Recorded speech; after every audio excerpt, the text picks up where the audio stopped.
میرے آقا صلی اللہ علیہ وسلم کے پیارے دیوانوں، تو شب قدر اس لیے ہے تاکہ ہم اللہ کے بندوں کی خدمت کریں، ساتھ ہی ساتھ عبادت بھی کریں۔ السلام علیکم ورحمۃ اللہ وبرکاتہ۔ میرے پیارے دوستو، آج اس ویڈیو پہ ریئیکشن کرنے والے ہیں۔ اس ویڈیو کا ٹائٹل ہے شب قدر کی رات میں عبادت کرنے کا صحیح طریقہ۔ آپ اس ویڈیو کو ضرور دھیان سے سنیں، آپ کو پتہ چل جائے گا شب قدر کی رات میں عبادت کرنے کا صحیح طریقہ کیا ہوتا ہے۔ سید امیر القادری کی تقریر آپ دھیان سے سنیں، اور ویڈیو پسند آئے تو آگے کے لیے شیئر کریں، لائک کریں، چینل کو سبسکرائب کریں۔ یہ ویڈیو شروع کرتے صلی ہیں۔ اللہ علیہ وسلم کے پیارے دیوانوں، تو شب قدر اس لیے ہے تاکہ ہم اللہ کے بندوں کی خدمت کریں، ساتھ ہی ساتھ عبادت بھی کریں۔ اور آپ نے سنا کہ شب قدر میں اگر کوئی اتنی بھی عبادت کر لے کہ جتنی دیر بکری کا دودھ دویا جاتا ہے تو اللہ اس کی بھی مغفرت فرما دے۔ بے شک، سبحان اللہ، جو سبحان عشاء اللہ۔ کی نماز با جماعت پڑھ لے اور فجر کی نماز با جماعت پڑھ لے، اللہ تبارک و تعالیٰ اس کو بھی پوری رات عبادت کرنے کا ثواب عطا فرماتا ہے۔ اور کتنا بے شک، ثواب عطا سبحان فرماتا ہے؟ اللہ۔ 1000 مہینے سے بہتر ثواب عطا فرماتا ہے۔ 1000 مہینے سے بہتر ثواب عطا فرماتا ہے۔ کرتے ہوئے عرض کروں، شب قدر میں سب سے بڑی عبادت اللہ کی مخلوق کی خدمت کے بعد یہ ہے کہ رب کی بارگاہ میں اپنے گناہوں سے توبہ کی جائے، گناہوں سے توبہ اللہ کی کریں۔ بارگاہ میں معافی طلب کی جائے، کیونکہ بے شک، سبحان اللہ، مغفرت بے شک۔ جس کو مغفرت مل گئی اس کو خیر کثیر مل گیا، اس کو بالکل بڑی بالکل نعمت صحیح مل بات۔ گئی۔ اس لیے اللہ کی بارگاہ میں گڑ گڑاؤ، رو، احساس کرو کہ اللہ تبارک و تعالی ہم سب کی مغفرت فرمائے، ہم سب کی بخشش فرمائے، ہمیں نجات کا پروانہ عطا فرمائے، کیونکہ اللہ رب العزت کا اعلان ہے سبقت رحمتی علی غضبی، کہ میری رحمت میرے غضب پر سبقت لے گئی ہے۔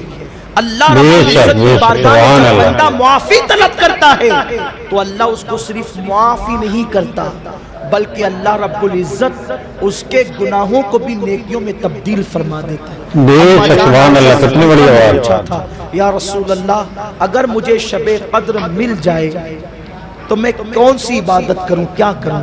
تو میرے آقا نے فرمایا تھا اگر تجھے شب قدر مل جائے عائشہ تو اس رات کو اللہ کی بارگاہ میں اپنے لیے مغفرت طلب کرنا۔ اللہم انک عفو تحب العفو فاعف عنی، یہ دعا کرنا ترمذی شریف کی حدیث ہے۔ تو اللہ کی بارگاہ میں مغفرت طلب کرو، بخشش مانگو، مغفرت مانگو، گناہوں سے توبہ کرو، یہ شب قدر کا ایک عظیم تحفہ ہے۔ لیکن یاد رکھیں ہمارا حال تو یہ ہے کہ لوگ شب قدر کے اندر یا تو سونے میں گزار دیتے ہیں یا لہو و لعب میں گزار دیتے ہیں یا عبادت سے دوری میں گزار دیتے ہیں، کچھ لوگ تو بیٹھے بیٹھے گزار دیتے ہیں۔ ایسا نہ کریں، شب قدر کا خاص خیال کریں اور شب قدر میں کلمہ شریف کا ورد کریں، لا الہ الا اللہ کثرت سے، لا الہ الا اللہ محمد رسول اللہ صلی اللہ علیہ وسلم۔ اب عوام بہت کنفیوز ہوتی ہے کہ شب قدر ہے کون سی رات؟ کلمہ شریف پڑھتے رہا کریں۔ 23 ہے، 25 ہے، 27 ہے، 29 ہے۔ اتنی آسان ہے شب قدر، اتنی آسان ہے کہ انشاءاللہ اگر آپ توجہ کریں گے تو آپ کو شب قدر کا پتہ مل جائے گا۔ بے کسی نے شک، بے کہا شک۔ 21 ہوتی ہے، کسی نے کہا 23 ہوتی ہے، کسی نے کہا 25 ہوتی ہے، کسی نے کہا 27 ہوتی ہے، کسی نے کہا 29 ہوتی ہے۔ اقوال جتنے بڑھتے جاتے ہیں لوگوں کا کنفیوژن اتنا بڑھتا جاتا ہے۔ لیکن آئیے میرے آقا سرکار غوث الاعظم دستگیر نے جو بتایا شب قدر، میں وہ آپ کو بتا دوں۔ سرکار غوث پاک فرماتے ہیں جس دن تو دل کی گہرائی سے اللہ کی عبادت کر، جس دن تو دل کی گہرائیوں سے، جس شب تو دل کی تہ سے اخلاص کے ساتھ اللہ کی عبادت کر، بس وہی رات تیرے لیے شب قدر ہے۔ بے شک، سبحان اللہ، سبحان اللہ، بے شک۔ جس رات تو نے دل سے اللہ کو پکار لیا وہی تیرے لیے شب قدر ہے۔ بے شک، بے شک، سبحان عوام اللہ۔ کو اور معاملات میں الجھنے کی ضرورت نہیں، لوگ اتنا الجھا رہے کہ یہ ہے، یہ ہے، یہ ہے، سارے اقوال اپنی جگہ ہے۔ ارے شب قدر میں بھی دل غافل ہے تو کیا شب قدر ملی؟ سرکار غوث پاک فرماتے جس دن تیرا دل حاضر ہے اور خلوص دل سے تو اللہ کو پکار رہا ہے، تجھے شب قدر مل گئی۔ بے شک سبحان اس لیے اللہ، کہ بے جس شک۔ دن تو اللہ کو پکارتا ہے دل کی گہرائیوں سے، پھر اللہ تجھے 3 مرتبہ، 1 مرتبہ تو پکارتا ہے، 3 مرتبہ اللہ تیری پکار پہ لبیک کہتا ہے۔ بے شک بے اسی شک لیے سبحان اللہ۔ امام زین العابدین جب حج کا احرام باندھتے ہیں تو پہلی مرتبہ لبیک کہتے ہیں تو بے ہوش ہو کر زمین پہ گر جاتے ہیں، دوسری مرتبہ لبیک کہتے ہیں پھر بے ہوش ہو کے زمین پہ گر جاتے ہیں، تیسری مرتبہ لبیک کہتے ہیں پھر بے ہوش ہو کے زمین پہ گر جاتے ہیں۔ لوگ کہتے ہیں آپ پوری لبیک ہی نہیں پڑھ پا رہے ہیں۔ لبیک اللہم لبیک لبیک لا شریک لک لبیک ان الحمد والنعمت لک والملک لا شریک لک۔ یہ پوری لبیک ہے لیکن وہ پڑھ نہیں پا رہے ہیں۔ لبیک کہتے ہیں زمین پہ گر کے بے ہوش ہو جاتے ہیں۔ کون؟ سید العابدین، زین العابدین، کریم ابن کریم، سید ابن سید، سخی ابن سخی، ولی ابن ولی، علی ابن علی، ان کا نام بھی ہے۔ سبحان اللہ، بے شک سبحان اللہ۔ اس قدر عبادت گزار ہیں کہ روزانہ 1000 رکعت نفل نماز پڑھتے ہیں امام زین العابدین۔ بے اسی لیے شک ان سبحان کو اللہ، سبحان سید اللہ۔ سجاد کہا ہے، یعنی سجدہ کرنے والوں کا سردار۔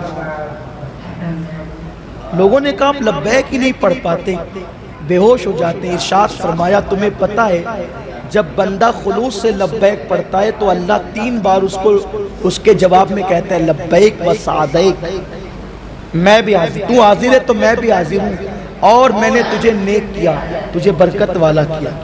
اور جب بندہ سبحان اللہ، سبحان اللہ، دل سے نہیں کہتا ہے تو جواب آتا ہے لا لبیک لا سعدیک، کہ میں تیرے لیے نہیں ہوں اور میں نے تجھے بدبخت کر دیا۔ کب؟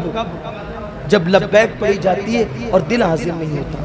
اب شب قدر تو مل گئی لیکن دل ہی حاضر نہیں ہے۔ دل حاضر ہونا بہت ضروری ہے۔ بے شک سبحان اللہ، سبحان اللہ۔ نوافل پڑھی جا رہی ہے، دل ہی حاضر نہیں ہے۔ تسبیح پڑھی جا رہی ہے، دل ہی حاضر نہیں ہے، تو بتائیں پھر شب قدر کی برکتیں کیسے ملے گی؟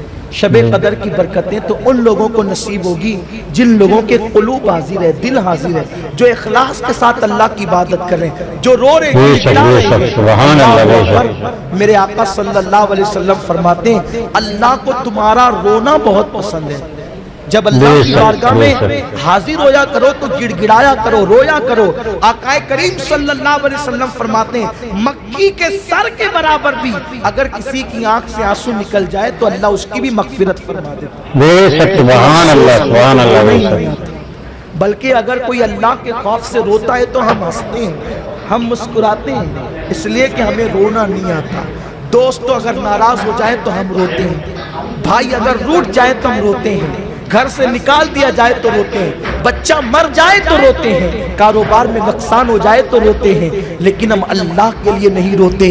اما جان عائشہ صدیقہ فرماتی ہے میں نے اپنے کانوں سے حضور سید عالم سے سنا ہے، آقا کریم علیہ السلام فرماتے ہیں جو اللہ کو منانے کے لیے اپنے گناہوں کو یاد کر کے روتے ہیں اللہ ان لوگوں کو بغیر حساب و کتاب جنت عطا فرمائے گا۔ لیکن آئے افسوس ہمیں رونا نہیں آتا۔ سحری کا وقت ہم نے قہقہوں میں گزار دیا، افطار کا وقت تو قہقہوں میں گزار دیا، رمضان شریف کا آخری عشرہ آیا تو اب اس کو ہم بازاروں کی زینت میں گزار دیتے ہیں، بازاروں میں خریداری کے لیے گزار دیتے ہیں۔ کون روئے گا ہمارے حال پر؟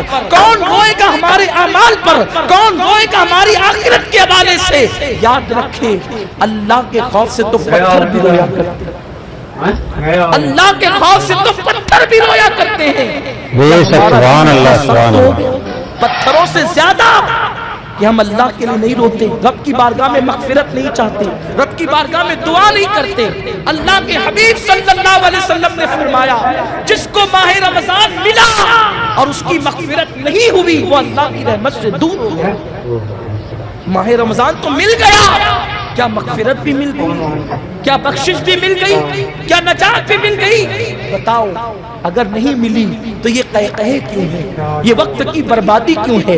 شب قدر تلاش کرنے کا شوق کیوں نہیں ہے؟ اب ہمارے پاس چند دن بچے ہیں، کاش کہ ہم اس کا احساس کر لیں، کاش کہ ہم اس کو غنیمت جان لیں، اس لیے کہ کل کا دن جمعۃ الوداع ہے، ماہ رمضان شریف کا اس سال کا آخری جمعہ ہے، پھر پتہ نہیں آئندہ سال ماہ رمضان شریف تو ضرور آئے گا، پوری رعنائیوں کے ساتھ آئے گا، پوری برکتوں کے ساتھ آئے گا، لیکن اس میں ہم رہیں گے یا نہیں رہیں گے کوئی گارنٹی نہیں، اس لیے کہ پچھلے سال جو تھے کوئی گارنٹی نہیں ہے. بے شک پچھلے سبحان سال اللہ ہماری سبحان محفلوں اللہ. کی زینت بنتے تھے، اس سال وہ نہیں ہے. کہیں ایسا تو نہیں کہ ہم بھی نہ ہو سکیں گے، ہم بھی نہ رہ سکیں گے. اس لیے اللہ کی بارگاہ میں دعا کرو، اللہ بار بار ماہ رمضان شریف عطا. بے شک سبحان اللہ. کل شب قدر کی رات ہے، آپ سب لوگ مل کے عبادت کریں، اللہ تعالیٰ سے معافی مانگیں، اور ویڈیو اگر پسند آئے تو لائک کریں، شیئر کریں، چینل کو سبسکرائب کریں. السلام علیکم ورحمۃ اللہ وبرکاتہ. اگلی ویڈیو میں انشاءاللہ تعالی ملیں گے.